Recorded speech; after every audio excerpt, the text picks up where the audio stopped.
Kita sering memuji-muji Allah dengan lisan kita, tetapi pujian kita itu enggak selaras dengan hati kita. Kita sering berzikir menyebut keagungan Allah dengan kalimat subhanallah, alhamdulillah, Allahu akbar, masya Allah, dan seterusnya.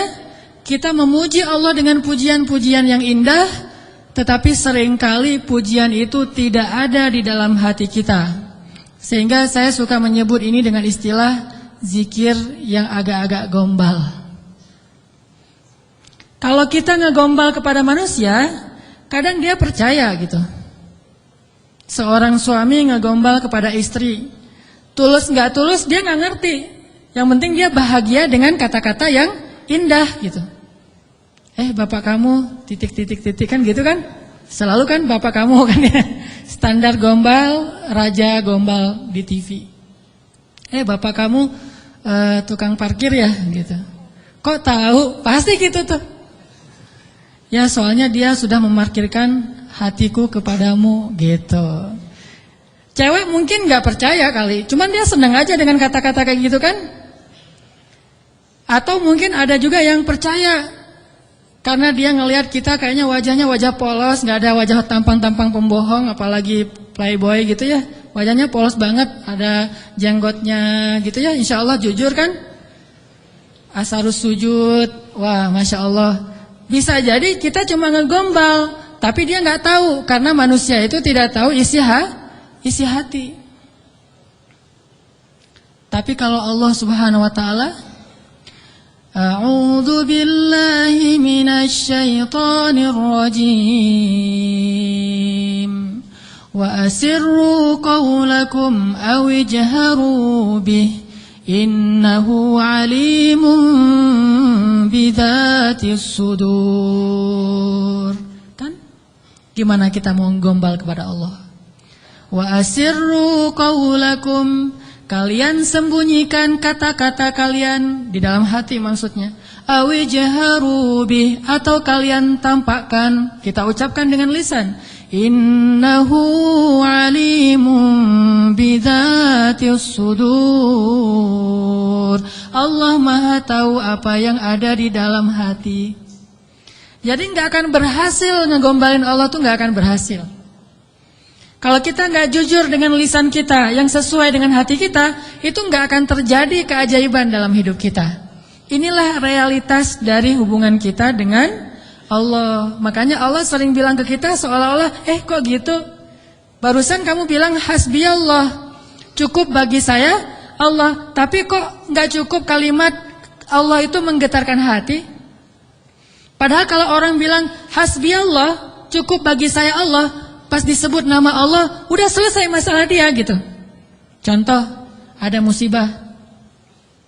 Terus temannya bilang, tenang, ntar Allah ganti dengan yang lebih baik. Kan disebutkan nama Allah, tenang, ntar Allah ganti dengan yang lebih baik. Oh ini ada doa nih, wakhluf li khairam minha, ya Allah beri saya ganti yang lebih baik. Apakah kata-kata ini cukup buat kita sehingga kita tenang? Sehingga kita tidak lagi terus-terusan dalam keputusasaan terhadap musibah-musibah yang kita hadapi? Kalau enggak, berarti kita gombal mengatakan hasbiyallah. Katanya hasbiyallah, kok enggak cukup sih Allah buat kita? Padahal Allah berfirman di dalam Al-Quran, innamal mu'minun, orang mukmin yang sebenarnya, innamal mu'minuna alladzina idza dzukirallahu wajilat qulubuhum. Kalau disebut nama Allah hatinya gemetar. Maksudnya ngerespon gitu di dalam hati. Jadi mantap imannya, jadi mantap keyakinannya, jadi mantap tawakalnya kepada Allah Subhanahu wa taala. Benar enggak sih hasbiyallah? Coba. Kalau lagi bete, lagi ilfil, lagi nggak mood aja nih, lagi sedih, lagi galau berat. Yang buat bete, ilfil, galau berat kita itu reda apa? Jujur ya. Apakah sholat? Apakah jalan-jalan? Apakah makan-makan enak? Apakah main game? Apakah dengar musik? Apakah nonton film yang baru keluar? Mana yang paling gampang buat bete kita hilang? Itu jujurnya tuh. Kalau misalnya kita lagi bete, wudu, salat, Allah Akbar, selesai salat, hilang tuh bete. Berarti benar, hasbunallah, hasbiyallah. Tapi kenyataannya termasuk saya nih, gak gitu-gitu amat. Begitu ada masalah salat, begitu selesai salat, ini nonton di mana ya? Sama aja kan? Salat sih, cuman habis salat ternyata belum cukup, belum hilang juga nih. Saya udah salat, saya udah zikir, saya udah doa, saya udah tilawah Al-Quran, saya malah udah tahajud, udah puasa, tapi belum hilang juga, masih ilfil banget nih. Mau cari makan enak mau makan yang pedas-pedas gitu, atau mau cari kopi, berarti belum hasbun, belum cukup, masih butuh tambahan. Memang berpengaruh, tapi belum cukup. Salat ya menenangkan, cuma belum bisa menyelesaikan masalah. Berarti kita masih gombal dalam zikir kita. Makanya Allah bilang, kok gitu? Katanya saya cukup buat kamu. Kok kamu masih mencari solusi yang lain setelah saya? Kok kamu masih menyekutukan saya dalam mencari jalan keluar terhadap masalah-masalah kamu? Berarti kamu tuh gak benar ngomongin hasbi Allah. Orang yang benar-benar mengatakan hasbi Allah tuh kayak Ibrahim tuh. Ketika dia masuk ke dalam api, dilemparkan ke dalam bara api, tiba-tiba Jibril datang kepada Ibrahim mengatakan, "Ya Ibrahim, alaka hajah? Apakah kamu punya sesuatu yang kamu butuhkan? Sal, tu'ta, minta kepada saya nanti saya akan kabulkan." Kata Jibril. Apa kata Ibrahim? Amma ilaik fala. Kepada kamu? Enggak. Saya tidak butuh siapapun. Hasbiyallah wa ni'mal wakil. Baru Allah padamkan tuh api, keajaiban. Kenapa kita mengucapkan banyak kalimat zikir tapi tidak terjadi keajaiban-keajaiban dalam hidup kita? Mungkin kalimat kita itu belum jujur, belum sesuai dengan hati kita dan realitas kehidupan kita. Makanya zikir kita itu belum powerful. Harusnya zikir yang powerful itu begitu kita bilang hasbi Allah, api padam. Jadi kalau ada kebakaran, hasbi Allah, gak butuh telepon pemadam kebakaran, selesai sudah. Kenapa kita telepon pemadam kebakaran? Karena kita belum hasbi Allah secara jujur. Ini benar nih, walaupun contohnya agak-agak lebay mungkin ya, tapi benar loh. Kenapa kita ketika nggak usah api yang membakar rumah lah, nggak usah kebakaran, hal sepele aja, masalah perasaan, masalah lapar. Bukankah Nabi mengatakan nanti makanan orang di akhir zaman adalah kalimat la ilaha illallah? Ini makanan orang di akhir zaman. Ketika muncul Dajjal, makanan kaum muslimin itu adalah la ilaha illallah. Begitu bilang la ilaha illallah, kenyang.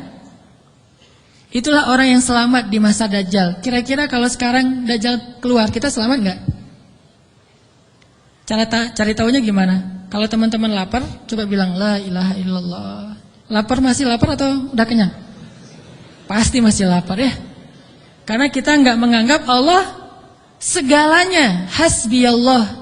Tapi nanti di akhir zaman, ketika Dajjal muncul, Nabi mengatakan makanan mereka pada saat itu adalah zikir subhanallah, alhamdulillah, Allahu akbar, la ilaha illallah. Itulah makanan mereka. Begitu mereka bilang subhanallah, la haula wala quwata illa billah, langsung kenyang. Anaknya bilang, "Pa, lapar." Bilang la haula wala quwata illa billah. La haula wala quwata illa billah, gimana? Udah kenyang. Ya itu. Itu benar-benar umat akhir zaman banget tuh. Kalau kita kayaknya bukan umat akhir zaman. Umat zaman edan. Kita ucapin la ilaha illallah masih lapar, salat masih galau, udah zikir sekian ribu masih sedih, masih sakit hati. Kenapa? Karena kalimat kita itu belum jujur. Kok gitu kalimat kamu, kata Allah kepada kita? Karena Allah tahu isi hati kita. Wa asirru qawlakum aw jaharu bi innahu alimun bidzatis sudur. Seandainya kita jujur, Allah akan tunjukkan keajaiban yang luar biasa loh dalam hidup kita.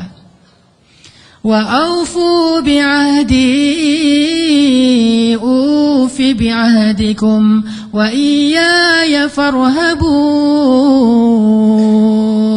Kata Allah, jujur, tunaikan janjimu kepadaku, aku pasti akan tunaikan janjiku kepadamu, dan kepadakulah kalian akan lari. Maksudnya, kepada Allah kita meminta pertolongan. Jadi kalau kita jujur sama Allah, Allah akan jujur sama kita. Kalau kita benar-benar mengatakan itu dengan yakin, Allah tidak akan mengecewakan kita sama sekali. Keajaiban itu akan terjadi dalam hidup kita. Sangat mudah urusan kita. Saya sendiri sering membuktikan ini dan sering benar. Kalau ada yang keliru itu karena saya masih belum baik imannya. Misalnya contoh sederhana mau ceramah. Ceramah yang menurut saya paling beban adalah di sini. Di depan teman-teman semuanya. Kenapa? Karena saya selalu berharap ceramah sederhana saya itu benar-benar bisa menjadi suatu kebaikan yang bisa dibawa pulang oleh teman-teman sekalian. Pengen banget tidak mengecewakan. Jadi saya bukan perform untuk menghibur, tapi perform untuk memberi sesuatu yang kita cari bersama kan? Kita cari ilmu, kita cari iman, kita pengen datang ke majelis taklim itu pengen tajdidul iman, memperbaharui iman. Maksudnya pulang dari sini tambah yakin pengennya kan gitu ya? Pulang dari sini tambah semangat beramal soleh. Pulang dari sini semakin yakin untuk bergantung kepada Allah. Itu membuat saya terbeban. Ya Allah, jangan sampai penampilan saya buat mereka kecewa. Bukan karena pengen dielu-elukan ustadznya keren atau apa, enggak. Biar mereka tidak sia-sia waktunya datang ke sini. Terus gimana caranya? Saya akan berzikir. Salah satu zikir yang selalu saya baca, Rabbi syrah li sadri wa yassir li amri wahlul 'uqdatam min lisani. Dan wahlul 'uqdatam min lisani saya ulang berkali-kali. Kenapa? Saya khawatir saya tidak menyampaikan sesuatu dengan jelas dan baik sehingga teman-teman tidak memahami. Wa yassir li amri wahlul 'uqdatam min lisani yafqahuna qawli. Dan ternyata setelah membaca ayat atau zikir ini, Allah seperti memudahkan. Muncul terus saja materinya itu yang dulu udah lama dibaca, muncul lagi. Dan itu enggak dikonsep. Teman-teman bisa nanya kepada orang-orang dekat saya, teman atau istri saya jarang konsep materi ini, malam ini mau bahas ini, terus nyusun dulu, apalagi buat slide, itu bukan saya banget lah. Modalnya tuh benar-benar, saya mengonsep materi, mencari bahan, itu ketika saya di Mesir dulu, itu masa-masa mencari bahan. Sekarang bukan masa mencari bahan, masa memahami realitas untuk menawarkan bahan ini loh. Dulu di Mesir nyari bahan baca, dengerin terus saja selama 6 tahun. Sekarang diingat-ingat, yang mana ya? Yang ini. Oh ya, sampein. Artinya doa Rabbi syrah li sadri itu benar-benar memudahkan urusan. Termasuk kalau misalnya kita lagi ada masalah sama seseorang. Kita doa ya Rabbi, mudahkan urusan saya. Mudah enggak? Kalau kurang mudah, berarti kita belum benar-benar jujur dalam kalimat kita kepada Allah. Jujur gimana? Kita yakin enggak sih Allah yang memudahkan urusan kita? Kalau kita yakin banget, Allah akan tunjukkan keajaiban yang luar biasa. Seperti cerita kemarin tuh. 2 orang yang saling berhutang kan? Yang satu memberi hutang dan bertanya, siapa saksinya? Kata yang berhutang, Allah saksinya, boleh enggak? Kata yang memberi hutang, oh boleh, Allah itu sebaik-baik saksi dan itu jujur, yakin gitu. Coba kalau kita lakukan itu sekarang, mungkin kita akan dikhianatin, akan dirugiin sama banyak orang. Kenapa? Karena enggak yakin banget kepada Allah SWT. Masih ada setitik ragu. Ntar kalau dia bohong gimana? Bukankah ada Allah? Ntar kalau dia lupa gimana? Bukankah ada Allah? Ntar kalau dia berubah pikiran gimana? Bukankah ada Allah? Ntar kalau dia hilang tiba-tiba nggak membayar hutang gimana? Bukankah ada Allah? Bukankah ada Allah? Ini jarang kita ucapkan. Kita masih ragu walaupun kita mengatakan hasbiyallah, hasbunallah. Makanya jarang ngelihat keajaiban. Padahal kalimat itu kalimat-kalimat yang mukjizat, powerful. Sebagian mungkin pernah dengar cerita Imam Hasan Al-Basri. Tahu Imam Hasan Al-Basri? Salah satu ulama generasi tabi'in, generasi kedua. Ceritanya Imam Hasan Al-Basri ini pernah bikin seorang gubernur Baghdad namanya Hajjaj. Hajjaj ini gubernur yang sangat jahat, sering membunuh orang soleh, termasuk sahabat Nabi pernah dibunuh sama dia. Imam Hasan Al-Basri pernah bikin gubernur Hajjaj itu tersinggung. Kapan? Ketika Imam Hasan Al-Basri diundang ke rumah gubernur Hajjaj bersama beberapa ulama yang lain, beberapa tokoh masyarakat diundang ke rumah barunya, istana gitu. Jadi Raja Hajjaj ini suka bikin istana terus pamer. Ngundang nih. Diundang orang-orang penting, minta semacam testimoni gitu, minta komentar. Jadi kalau bahasa kita mah ngeposting di sosial media terus nunggu gimana menurut kalian. Jadi yang komennya tuh macam-macam ditungguin sama dia.